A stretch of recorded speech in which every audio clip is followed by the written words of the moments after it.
To access sound notification by using side and volume up keys in Samsung Galaxy S23 Ultra, swipe down the top of the screen and then tap setting icon.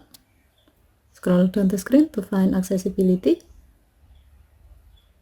Tap accessibility and then tap hearing enhancement. Tap sound notification and then tap sound notification shortcut.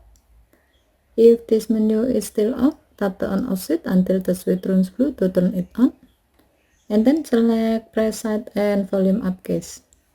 Now you can open the sound notification live view by pressing the side and volume up keys at the same time.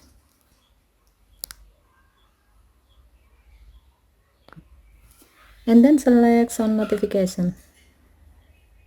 If the sound notification is still paused, you can resume it or start it again by tapping the setting icon at the top right.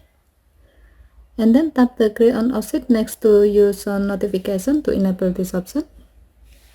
When the switch turns blue, it means that sound notification is on, and it will help you know what happened in your home by always checking for sound you want notification about, like when a smoke alarm beeps or when a doorbell rings. Okay, thank you for watching. Have a nice day.